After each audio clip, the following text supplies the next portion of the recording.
Hello everyone welcome to my mini blog. आज हूँ Shravan 3 number सोमवार। हेतिले मोर मोदीपड़ार राधाकृष्ण आ शिव मंदिर रे शिव भगवान जलसे रखाई तो नेहा और मुई रेडी होकर बाहर पड़लु भगवान दर्शन करवार लगी आ भगवान ऊपर पानी ढारवार लगी। बाहर ठिया होता बेले आम भेटी पकाली शोभा के आमर 3 लोकर बदमाशी स्टार्ट।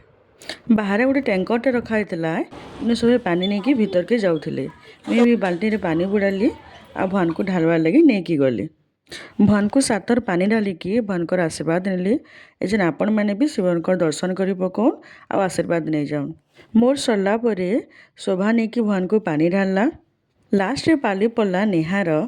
देखुन आम छोट छोट कावड़िया मानकू से मैंने भी तांकर प्लास्टिक गड़ू रे नहीं कि भगवान को पानी ढालुचन। मोर भौणी आज 108 थर पानी ढालला। भगवान तार उपरे सब आशीर्वाद कर शिव भगवान दर्शन करिकी आमे गलु माँ भुवनेश्वरी दर्शन करे।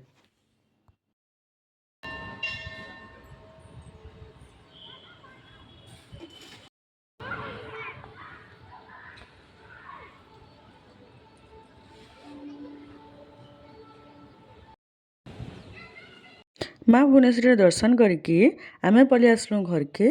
आपण मानकु जदि मोर वीडियो भल लागला लाइक और सब्सक्राइब करबे आ कमेंट लिखबे। ओम नमः शिवाय। जय माँ भुवनेश्वरी। Bye bye.